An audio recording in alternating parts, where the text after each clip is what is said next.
Depois de conquistar a Terra em Band of Brothers e os mares em The Pacific, Spielberg e Tom Hanks almejam agora os céus em Mestres do Ar. Essa nova minissérie acompanha uma unidade da Força Aérea dos Estados Unidos durante a Segunda Guerra Mundial. Abrangendo 2 anos e apresentando dezenas de personagens com um orçamento superior a 250 milhões de dólares, Mestres do Ar é uma das séries de TV mais caras já produzidas. Mas será que o resultado faz jus ao investimento? Segura aí que te falo mais sobre ela depois da vinheta. Olá, cinéfilos e série maníacos de plantão. Tudo bem com vocês?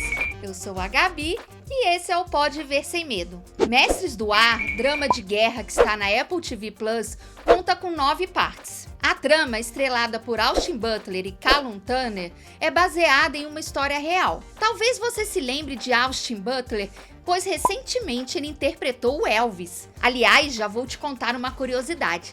Sabia que ele teve apenas uma semana de folga entre a conclusão de Elvis de 2022 e as filmagens de Mestre do Ar? Caracas. Também, né? Ele tá na flor da idade, deve ter sido fichinha para esse astro.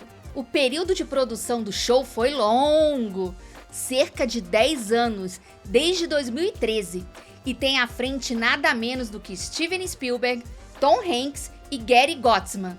Durante a Segunda Guerra Mundial, os aviadores da Força Aérea dos Estados Unidos arriscaram suas vidas voando em bombardeiros pesados B-17 da Inglaterra para destruir a capacidade da Alemanha de continuar a guerra.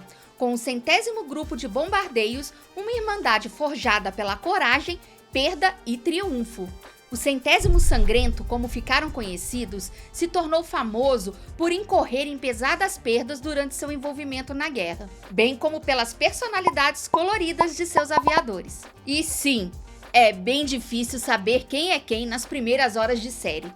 Logo, eles estão dentro de seus B-17 iguais, com o mesmo uniforme e o rosto coberto pelas máscaras de couro. E a gente fica tipo... Peraí, esse é o... Não, acho que é o... Não, pera! Na maior parte são os majores Gale, Kurtz e Egan, e mais tarde Rose, pilotos do comando das tripulações americanas estacionadas em Suffolk, que passaram a guerra realizando bombardeios cada vez mais perigosos sobre o norte da Europa, entre 1942 e 1945.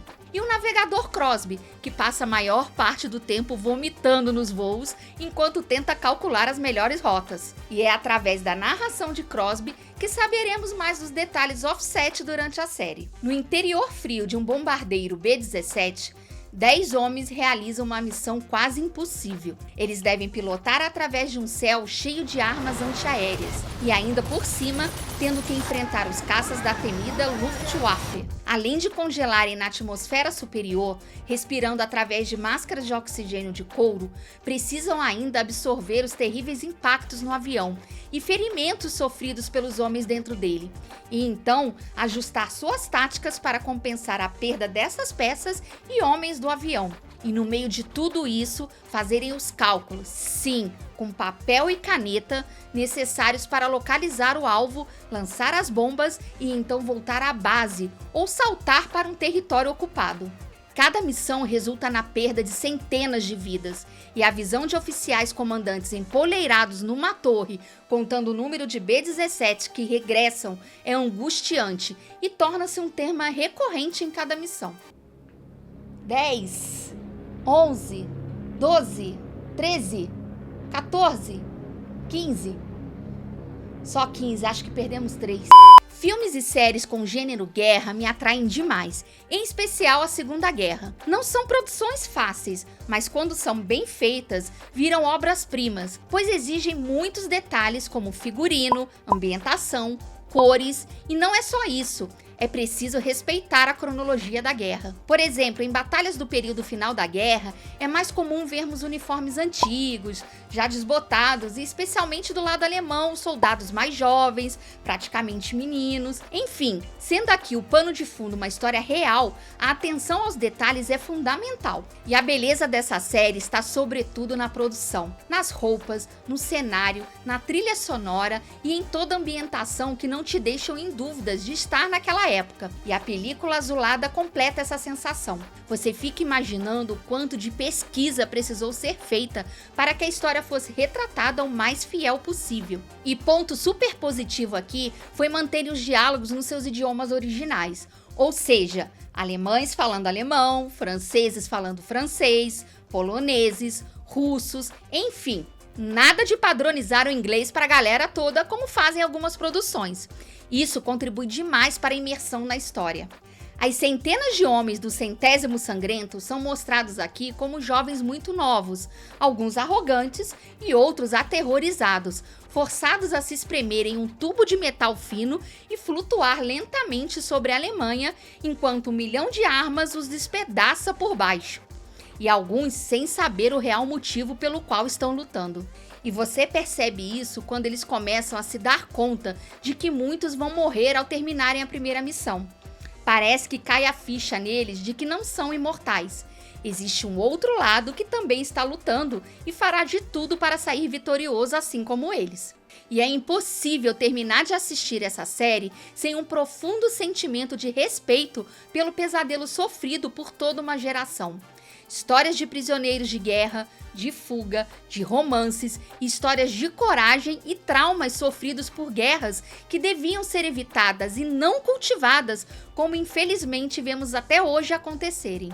Uma das cenas mais poderosas da série é, sem dúvida, quando a guerra já está por terminar e Rose começa a andar pelos destroços que restaram, ao ver um campo de concentração abandonado, ora descoberto pelos russos. O choque em seus olhos, mesmo para ele, um piloto experiente que estava atuando na linha de frente das batalhas, mas que até ali não tinha ainda entendido as reais dimensões da solução final nazista.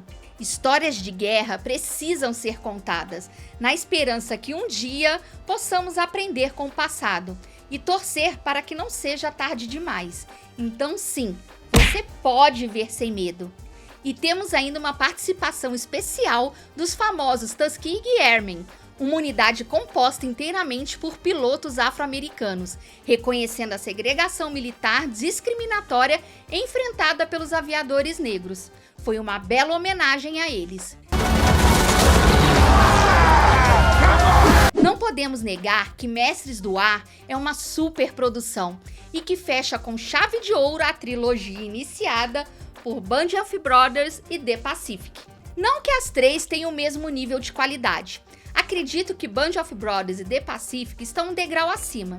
São obras de arte que beiram a perfeição. A começar pelas histórias bem mais elaboradas e, claro, também pelos elencos de superestrelas. No caso de Band of Brothers, por exemplo, tínhamos Damian Lewis, Scott Grimes, Michael Fassbender, Donnie Wahlberg, Michael Cudlitz, Tom Hardy, David Schwimmer, Neil McDonough, etc, etc, etc. E The Pacific, James Baddiel, Joseph Mazzello, John Seda e Rami Malek. Entende? É difícil concorrer, mas fato é que estar ou não 2 degraus abaixo de suas séries irmãs mais velhas não é demérito algum. Muito pelo contrário, Mestres do Ar é sim uma produção muito boa e muito bem feita. E essa mega produção contou com 3 réplicas do B-17 que foram construídas do zero para o uso em filmagem. 2 eram réplicas exatas, a outra era um pouco maior para permitir mais espaço para a equipe de filmagem filmar certos ângulos do avião. Por vezes, o elenco que filmava nas réplicas do B-17 ficava na cabine por até 7 horas, pois era muito difícil colocar e tirar os atores da cabine suspensa. Callum, Austin e Nate Mann tiveram um dia em que aprenderam e praticaram especificamente uma sequência passo a passo de como sentar em seus assentos na cabine do B-17. Como as cabines eram tão estreitas e apertadas, os atores tiveram que acertar a maneira exata como se sentar no assento do piloto. E as cenas de voo foram filmadas em réplicas de B-17 com tecnologia conhecida como The Volume. Os B-17 foram suspensos a 15 metros de altura em um gimbal dentro de um palco de 360 graus com telas de painel de LED e teto contínuos. Os atores poderiam, portanto, reagir a explosões antiaéreas, acidentes e aviões voando em tempo real, enquanto o gimbal reagia simultaneamente aos cenários. É indiscutível todo o esforço e recursos empregados nessa minissérie. E sinceramente, eu gostei demais e fechou com chave de ouro essa trilogia da Segunda Guerra. Mas e você? Me conta! Já assistiu as 3 minisséries? Qual a sua favorita? Comenta aqui. E foi isso, pessoal. Se gostou deste vídeo, deixa seu like. Se ainda não é inscrito, se inscreve no canal. Não esquece de ativar o sininho para receber os avisos dos próximos vídeos e compartilhe esse vídeo com um amigo seu. E se não conhece ainda, passa lá no meu blog para conhecer. O endereço está aqui na descrição. E até a próxima!